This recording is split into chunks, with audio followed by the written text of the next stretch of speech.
In a world of opportunity, we can send our limited resources to good leads or bad leads. If all we want are the good leads, where can we go to just talk to them? Targeting good leads, the Glengarry leads, the magical list of leads where everyone is rolling in cash and ready to buy. They just don't know anyone who sells what you sell or does what you do.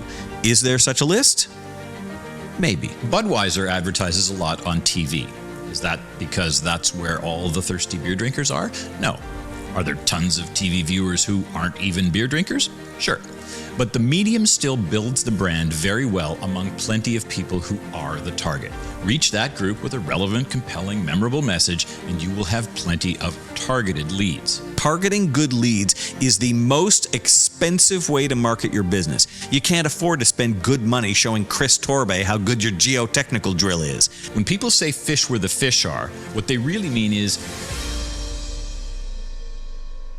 in today's episode, we're going to debate the best way to target the good leads. To start, let's hear from Mick on the best way to target these supreme specimens. Nobody wants to waste their money talking to the wrong people. In marketing, we call that wastage.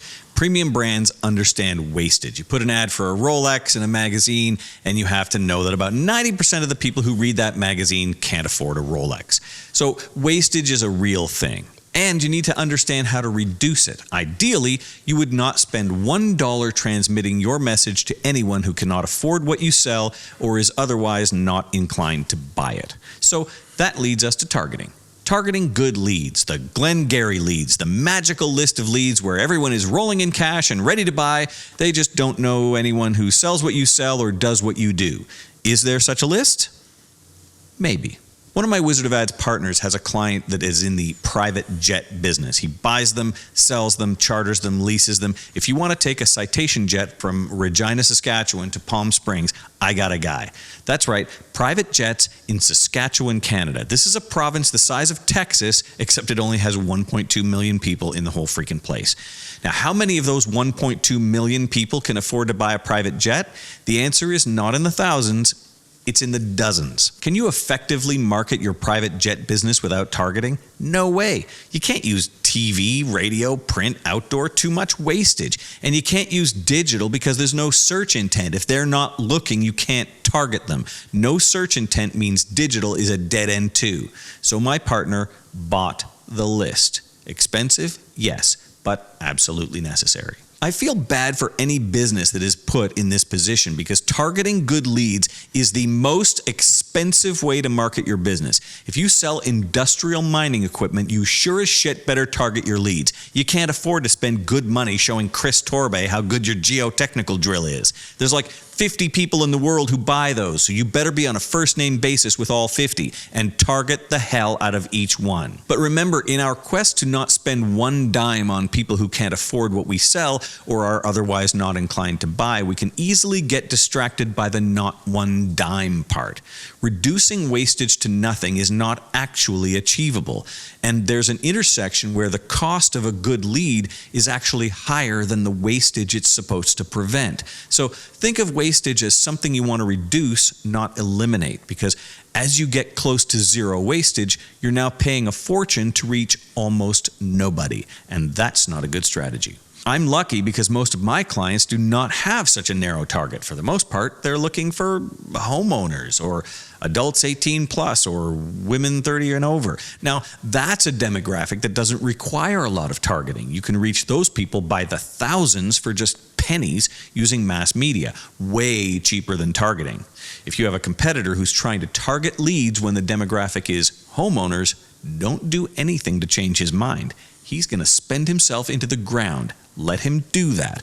Unnecessary targeting is a beautiful thing when it's being done by your opponent. Wait a minute. Chris doesn't know shit about geotechnical drills. Or does he?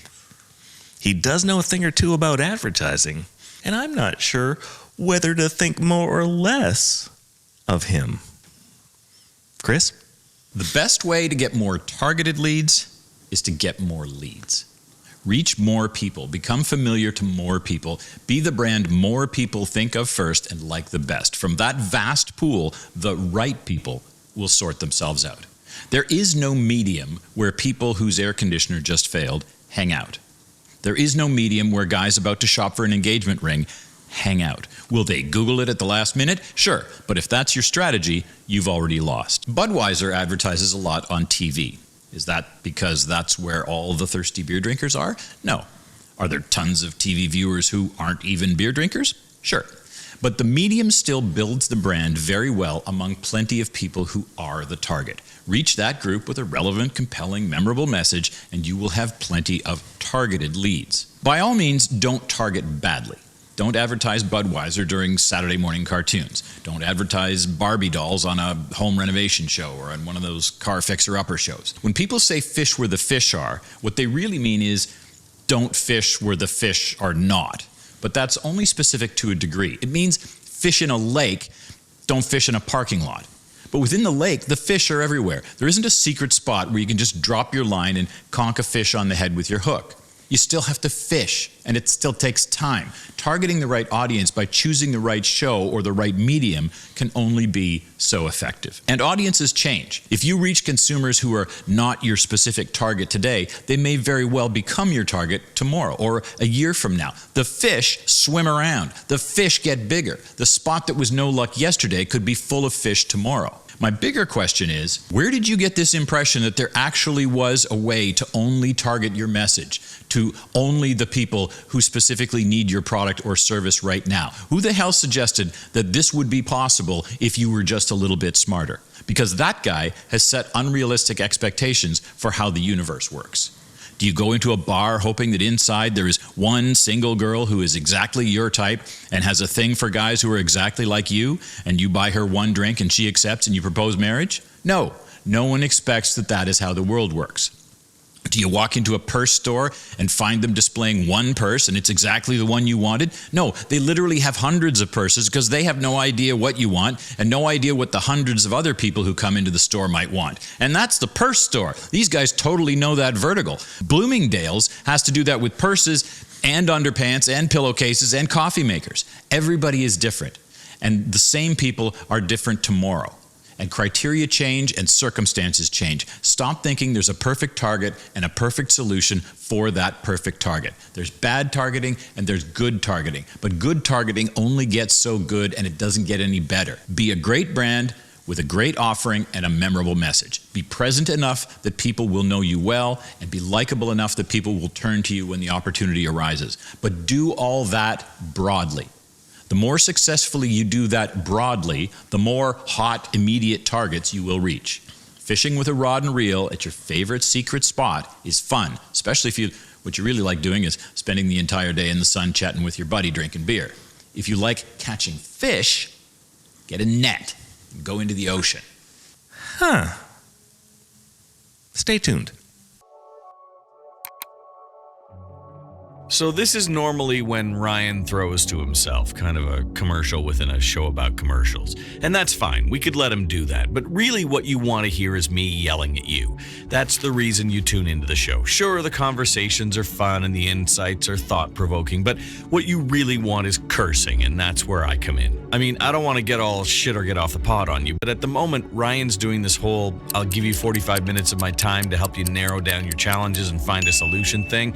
You think that asshole will give me 45 minutes to shoot the shit? But here's what he does. This maniac will go over everything. Your sales process, your offers, your loyalty club, and yes, your marketing. And then you don't have to do a fucking thing. You can take all that insight and roll. If you like what you hear and want a deeper dive away, my friend. Ryan ends up not working with about 90% of the people he meets. But the ones he does end up working with, they start here. So think about that.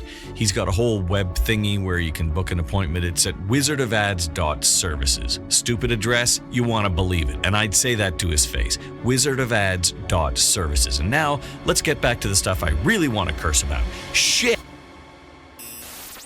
Seems to me that there's two angles of approach here. That one, you could get the good leads before they get to Google by targeting them with epic ad copy, or that two, the second angle is that we target homeowners from age 35 to 55 years old, females, because they're the most likely to call, and ensure our message is in front of the right people at the time that they need your thing.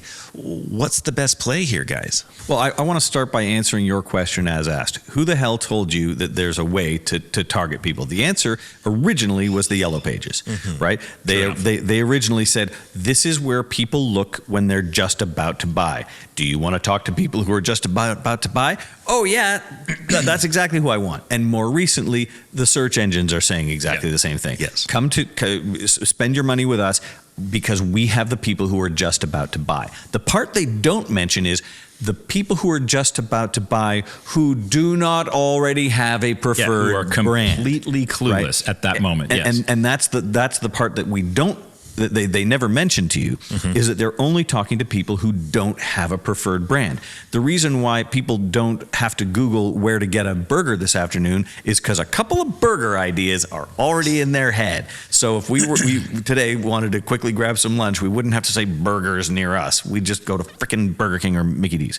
So sadly, that's the answer to your question. And I think you're right. And they've been sold a bill of goods because it's horse shit. Well, and it's There's a way beyond to that get in too. front of that. It's not just the search engines; it's all digital marketing has created this too, where you pay per click, right? You have display ads where you only pay when somebody clicks on them. So only a person who is looking for lemons will click on this ad for lemons, and Allegedly. Then what they tell you is that and it's trackable, and we can measure exactly where your people are coming from, and it's based on a false premise. And it's based on a false premise, which serves that advertising medium to sell you more. But then it advertising. erodes the reality of the world, which is that people are just walking around, and you cannot get into their heads. You cannot target specific people at specific times when they're just about ready to buy and they're looking, all these sorts of things.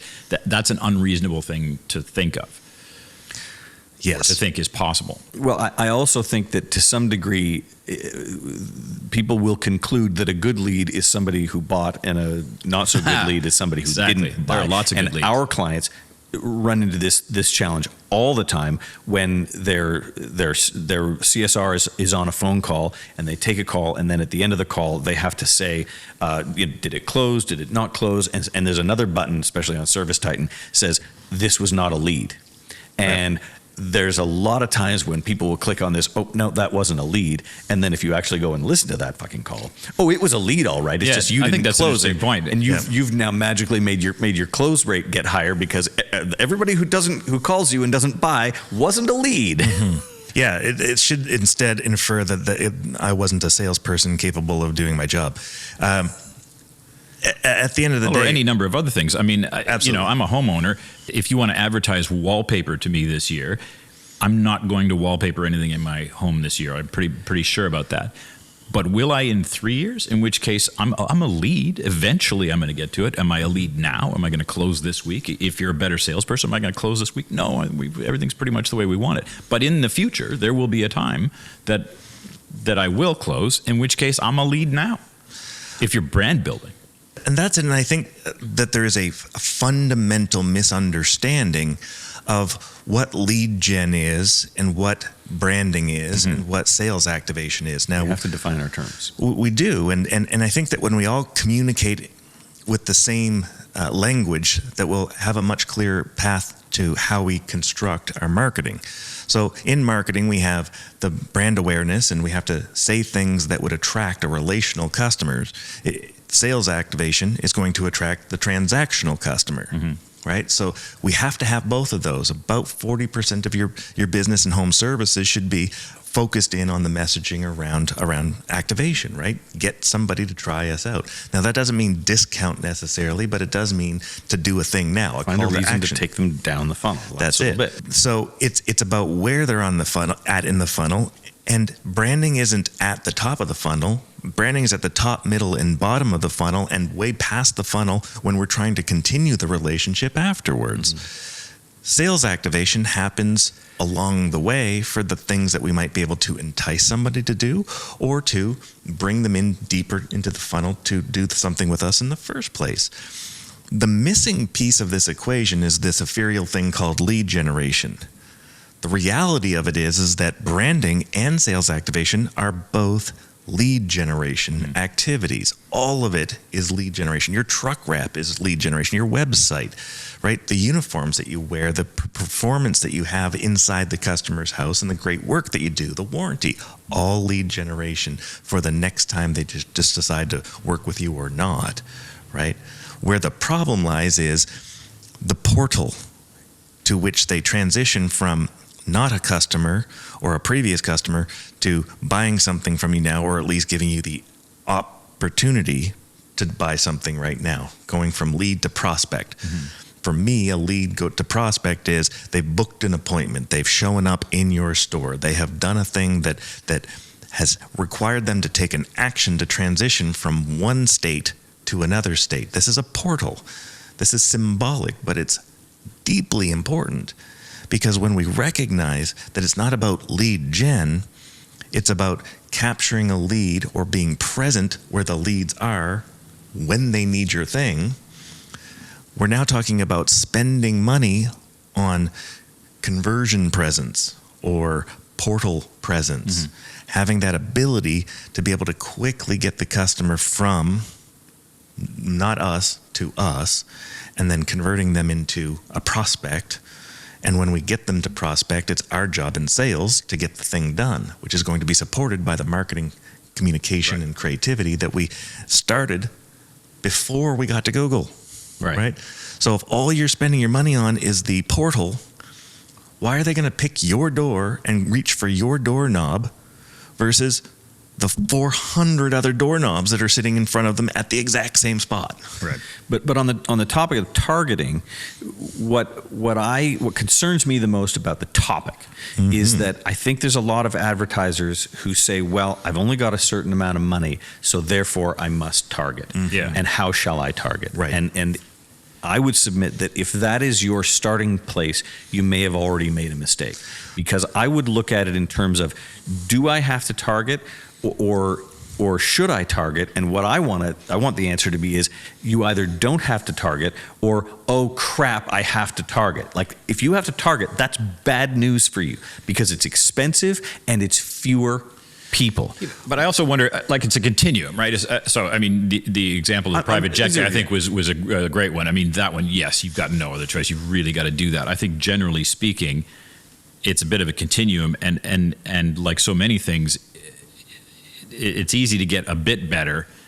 To get better than that starts to get more and more expensive, right? And that's the the challenge, which is you could do a bad job. So let's not do a bad job. Let's find things generally where our homeowners wide. Generally where these people, where can you find them? What media do they listen to? What shows do they watch within that medium? All that kind of stuff. But then beyond that, you're still going to get lots of noise and lots of other stuff. You can only be so good without doing that extreme thing. That's the red herring, though, right there. And I love that you brought that up, Chris. One of our media buyers that we're working with right now, in looking at a particular landscape where they can't service the whole city. So they're saying, let's target. Well, every time you add something to target, the cost goes up. And the number of people you reach goes down. So what we're talking about right now is the critical conversation around efficiency versus spend. Now, here's where the break happens. I'm a small business operator. I have $5,000 I can spend on that thing to target, right? I have to choose, who am I going to lose, right? Which is something we talk about all the time. Who are we going to lose? Yeah. But we're talking about it from the standpoint of messaging. Absolutely. And the answer to this, by the way, the spoiler alert here is that the people you choose to lose, the targeting that you do happens in your message, not in the people.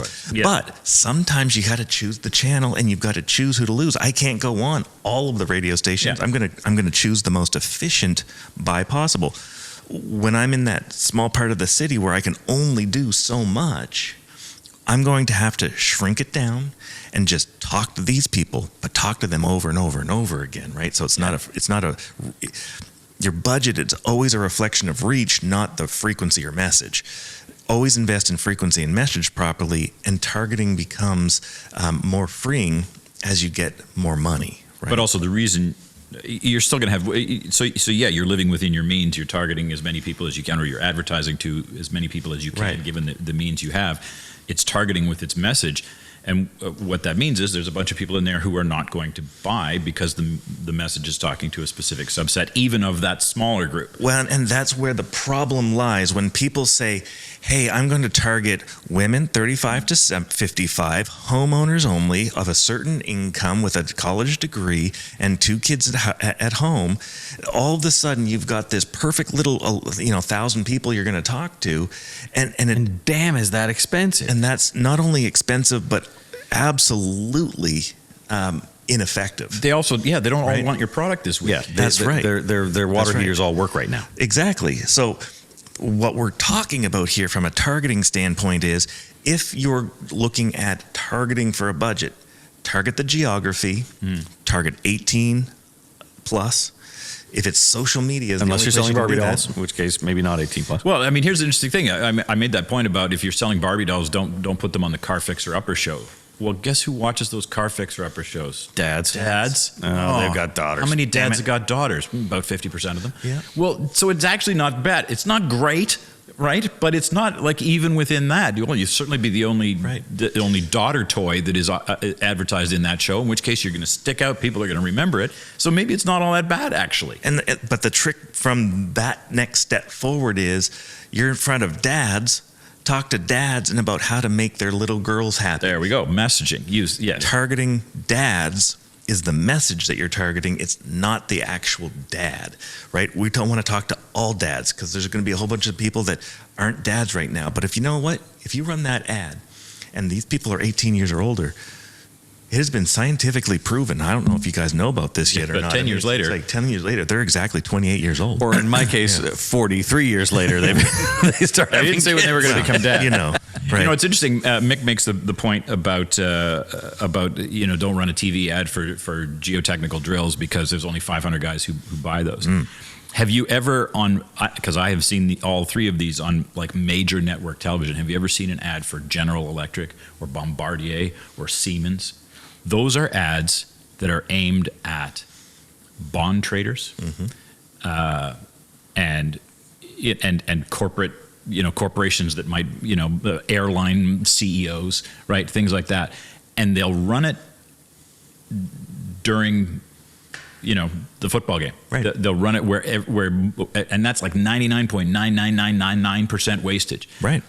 But it's still worth it because that subset is out there. And if the message to those people is relevant and you go, wow, Bombardier, well, they seem like they're really got their act together. I don't know. If you're a bond trader, you might buy the bond, right? Well, you might invest. And so mission accomplished. You might also acknowledge that almost no major decision is made in a vacuum, and that bond trader might be deciding to do it, but he also has a circle of other bond traders that he talks to. He might talk to his wife. He might talk to his executive assistant. He might talk to his mentor.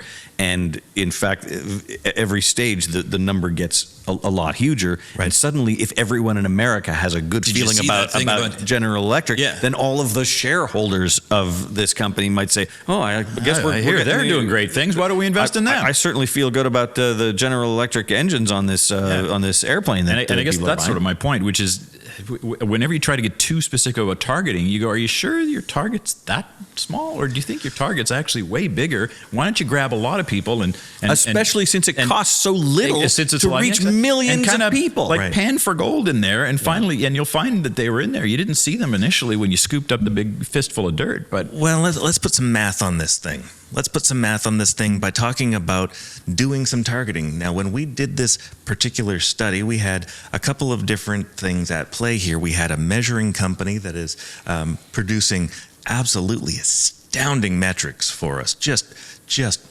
rock your socks off metrics, and you go, wow, like we can win here. Then we do our zero-in targeting. Right, and we have 2 different companies that we're looking at comparing this to as to getting this content on. And the goal is that we're trying to get frequency at the right frequency for the least amount of money for the most amount of people, right?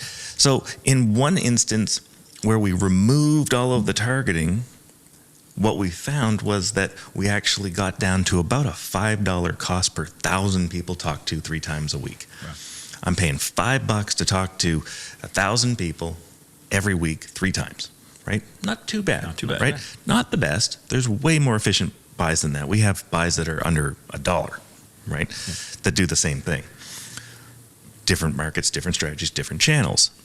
When we started using the dialing in, tuning in to the very specific metrics, we got it up to $48 for the perfect customer. $48 3 times a week, every single week.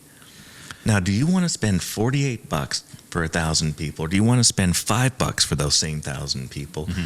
Right? How many more thousands of people can you buy? 9. Right. Right. That's called math. Right. There you go. Yeah. 9 times the amount of people. Yeah. And do you know what those 9 times more people know? They know other people. Yeah, exactly. Right? Other people. And if you say the things that actually matter, that catch their attention, that entertain them, that actually draw some sort of conclusion that you're the value-based solution that they're looking for, will they tell their mom, dad, sister, brother, aunt, uncle, next door neighbor, or friend? Yeah. Yeah. There's a lot higher chance of success here. Now, what if we took that $5 per 1,000 people and got it to 40 cents? And what if we, instead of that, on that 40 cents of having a 30-second ad, we turned it to a 1-minute ad? Now how many more people are we talking to? Well, we're talking about just a metric shit ton more people, right? Yeah. We're talking hundreds of thousands of people that we're now talking to. And at a minute long ad, Yeah. times by 3 ads a week, Yeah. to the same people, by the way, to the same people that we're talking to. We're talking to hundreds of thousands of them. We're targeting them in so much as we're targeting everyone, right?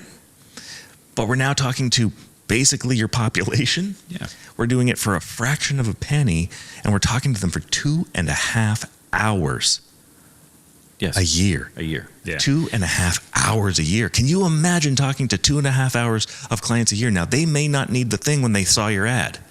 Most people don't.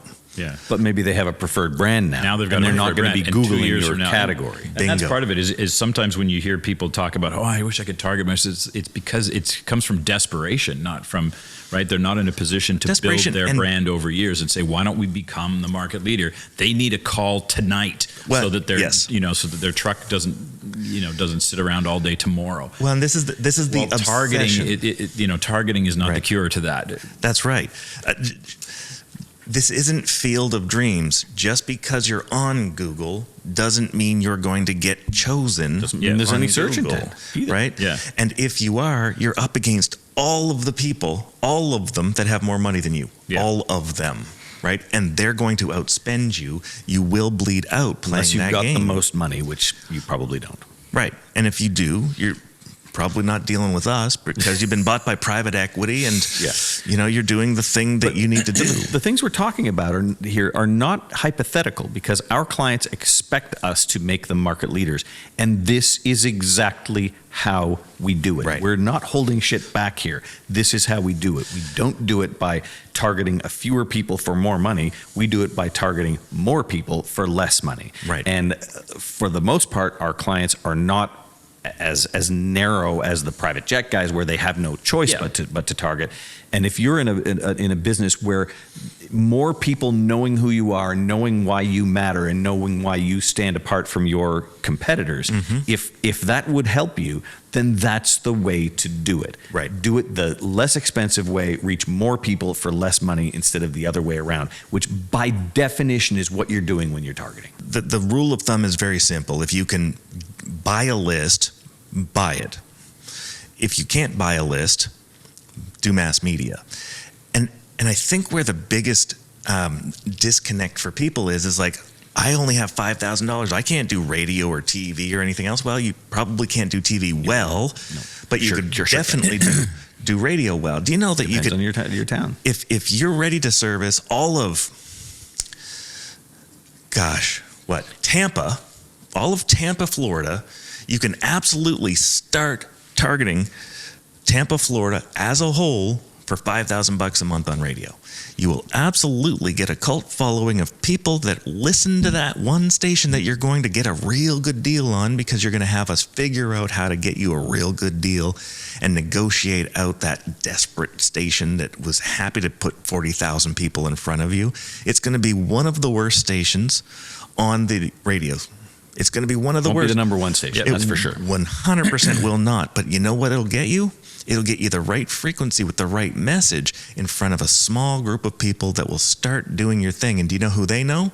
People. So your 40,000 people, how much did that cost you? About 20 grand. Yeah. About 20 grand to do those 40,000. And it's about, right? But even at 40,000 people for 40,000 bucks, if you're ready to drop $3,500 a month, you're in good shape. For $5,000 a month, 60,000 people, $60,000 a year, there's a pretty darn good chance that we're going to get you somewhere in the realm of 100 to 120,000 people if we get a real good deal together. 120,000 people versus occasionally passing by somebody as they're doom scrolling on social media as you're trying to get their attention with no message that matters in an emotional environment that has you being completely and utterly ignored. And you think of how few of those 100,000 people have to need what you sell. What you sell. Now. It's a tiny number of those. You know, if it's 1%, if it's 1/10 of 1%, that's 100 people. Right. Oh my God, that's pretty good. You know, it's not something that's possible when you start targeting. Now, if you're only reaching that perfect group of 400 people, how many of those people have need a new water heater today? Right. You know, is it 2? Oh God. Well, and how many of them are going to buy from you? Is it like the numbers become so low so quickly? And did I mention how fucking expensive it was to buy those 400 people? Hugely expensive, and that's why small markets are usually very cheap markets to purchase for us, but they're also the least efficient because we're not talking to as many people, right? So if you're in a tertiary town or area, you're going to spend more per person as a cost, but you're going to absolutely be the big fish in a little pond right away. And this is exactly how we do it. This is exactly how we do it. And look, when you start thinking about it that way, the real question is how do I target? Well, the simple answer is you target with your message, right? You matter in your message. You become the company that they know, like, and trust. For one, when their system or solution or problem lets them down, the thing you sell lets them down, and the guy that they currently have lets them down. Yeah. Those two things are letdowns. Boom, you're in, right? So, But target with your message and not with your choice of media. that's it. That's it. The call to action is we're going to be there fast. The call to action is not necessarily a discount, or The call to action is you remember us and you like us and you feel good about us because we entertained you. Right. We were with you every day when you went to work, every day when you drove home from work. It's those people. Oh yeah, that guy with the penguin. It's awesome. Yep. I mean, there are a lot of ways to get into people's heads, and some of them you can argue they don't deserve to be there.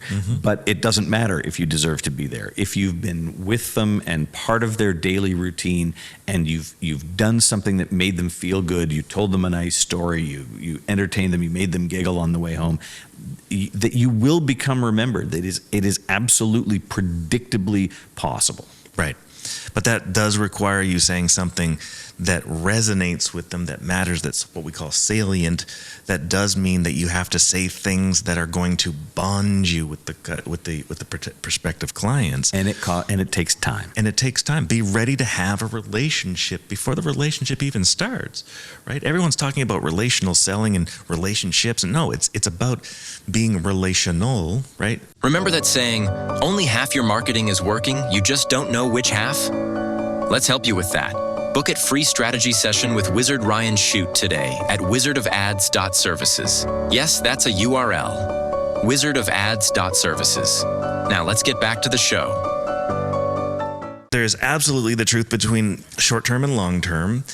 And when we really think about this, again, what's one of those ways that we target? Well, it's through the copy. Well, what are we saying in the copy when we're targeting? Well, it's about talking transactionally or relationally. Now, if our goal is to target the high value leads, it's not about targeting the people with the biggest houses and the highest net worths in your zip. Or magically finding the people whose water heater broke this morning. Well, right, Yeah. right. That's a super expensive lead, right? Because that's hyper targeting. What we're targeting here is a high quality lead is the relational customer that's able to pay you.